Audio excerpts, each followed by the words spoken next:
Salam, selamat berjumpa lagi dengan saya Gunter Sianturi dalam renungan firman Tuhan yang kali ini dengan tema kenapa orang bisa gila? Kenapa orang bisa bunuh diri? Saudara, gila menurut ahli medis itu adalah gangguan jiwa. Jiwanya terganggu. Hatinya tidak tenang, hatinya susah, hatinya gerah, jiwanya terganggu, tidak bahagia, tidak tenang, tidak bisa sukacita. Saudara, gangguan jiwa ini juga bertingkat. Ada gangguan jiwa yang masih ringan, ada gangguan jiwa yang sedang, dan ada gangguan jiwa yang berat. Saudara yang dikasihi Tuhan, kenapa orang bisa terganggu jiwanya? Saudara, bila kita renungkan bahwa orang yang terganggu jiwanya disebabkan karena banyak persoalan yang setelah direnungkan belum bisa ditemukan solusi atau jalan keluar. Sebenarnya untuk mengerti apakah ada manusia yang tidak ada persoalan hidup? Tidak ada. Semua manusia ada persoalan hidup. Tergantung bagaimana ia menghadapi dan mencari solusinya. Saudara, apa saja yang bisa menyebabkan orang bisa terganggu jiwanya? Pertama, mungkin ada orang yang karena kesehatan. Kesehatan yang mungkin sudah berlarut-larut belum ada jalan keluar.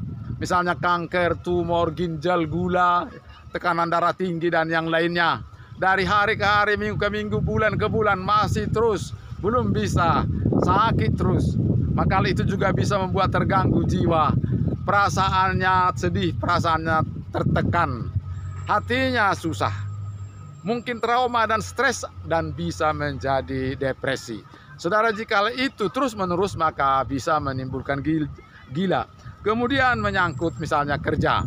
Mungkin ada orang yang sudah capek mencari pekerjaan, tetapi dari hari ke hari, minggu ke minggu juga belum ditemukan pekerjaan. Maka ia menjadi susah, ia mulai stres, ia mulai depresi menghadapi orang. Mungkin itu juga bisa menimbulkan gangguan jiwa dan tertekan. Saudara yang dikasihi Tuhan, apalagi mungkin juga misalnya ada orang yang sudah kerja, tetapi gajinya kecil, belum cukup untuk mencukupi segala kebutuhan.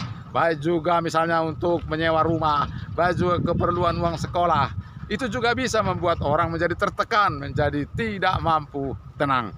Saudara, apalagi mungkin juga keadaan keluarga, mungkin keluarga yang sudah mulai ada masalah, mulai tidak lagi harmonis, dan mereka mulai mengalami satu gangguan, sehingga tiap hari mereka mengalami tekanan. Kemudian apalagi misalnya keluarga ini ada mengalami satu kelahiran anak yang tidak sempurna, yang tidak normal. Ini juga bisa membuat stres karena mungkin mereka diganggu bahwa bagaimana kata orang.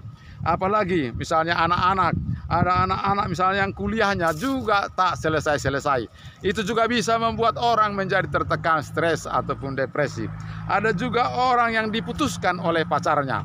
Mungkin hari ini ia merasakan suatu tekanan yang memalukan, yang membuat ia benci dan sakit hati. Itu juga bisa membuat tekanan dan bisa membuat sakit hati. Kemudian apalagi, mungkin juga ia anak sekolah tapi dibully dalam satu sekolah, sehingga ia menjadi trauma untuk pergi ke sekolah. Dan kalau itu berlarut-larut, maka ia menjadi takut pergi ke sekolah, dan ia juga mengalami tekanan, gangguan di dalam pikirannya. Kemudian ada juga orang yang sudah terlanjur dengan pacarnya. Kemudian ia menyesal, tetapi kemudian itu sudah terjadi. Lalu tiap-tiap hari ia merasa bersalah, dan apalagi kalau si laki-laki tidak bertanggung jawab, maka ia menjadi tertekan. Dan itu bisa membuat tekanan menjadi depresi. Saudara yang dikasihi Tuhan, apalagi juga bisa misalnya bahwa ada anak yang nakal misalnya. Dia masuk penjara, lalu kemudian ia dicurigai oleh tetangga dan orang-orang sekelilingnya menjadi tidak suka. Saudara, ada juga orang yang berkonsumsi narkoba karena persoalan hidup. Saudara-saudara yang dikasihi Tuhan, apa saja yang dibuat orang untuk mengatasi problema hidupnya? Yang pertama, ada orang yang pergi untuk minum minuman keras. Apakah ia ke bar atau ke kedai tuak?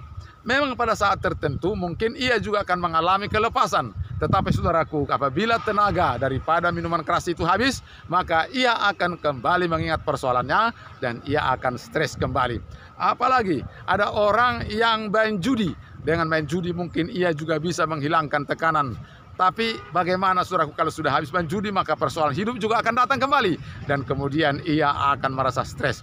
Apalagi ada juga orang yang main perempuan. Ia dengan menggunakan uangnya lalu berkawan dengan perempuan. Selama ia bersama dengan perempuan, ia mungkin juga bisa mengatasi masalahnya. Tapi setelah itu maka ia kembali mengalami tekanan lagi. Apalagi mungkin juga ada orang yang memakai narkoba. Sehingga ia tergantung kepada narkoba dan masalah menjadi lebih rumit lagi. Saudara, apalagi ada orang yang menerima nasib. Artinya takdir yang sudah begitu, ya saya sudah terima saja. Sehingga ia tidak mempersoalkan apakah ia mempunyai problem atau tidak. Misalnya ia masuk penjara atau mati, itu tidak dipersoalkannya. Saudara, itulah beberapa hal yang menyangkut orang bisa gila. Saudara yang dikasihi Tuhan, seperti apakah jalan keluar yang harus kita buat, kita lakukan supaya kita lepas daripada beban, daripada tekanan ataupun perasaan atau jiwa yang terganggu ini. Saudara yang dikasihi Tuhan, Matius pasal 28, di sana Matius 8 ayat 28, bahwa di sana ada seorang yang kerasukan setan, terganggu jiwanya. Lalu ia didatangi oleh Tuhan Yesus dan iblis yang ada di dalam orang itu berkata, "Apakah gunanya kau datang ke sini? Apakah kau menghukum kami sebelum waktunya?" Tapi Yesus berkata, "Maka pergilah, jikalau kau mau mengusir kami, suruhlah kami pergi kepada babi-babi itu," kata setan. Dan Yesus berkata, "Pergilah." Maka setan-setan itu pergi kepada babi-babi dan si yang kerasukan setan itu menjadi sembuh. Yesus sanggup. Roma pasal 4 ayat 17 berkata bahwa Dia adalah Allah yang menjadikan yang tidak ada menjadi ada, yang menghidupkan orang mati. Saudara, jika ada orang yang datang kepada Tuhan Yesus membawa permasalahannya, maka ia akan menemukan jalan keluar. Saudara, Yesuslah yang menjadi jalan keluar bagi kita apabila kita menghadapi beberapa permasalahan.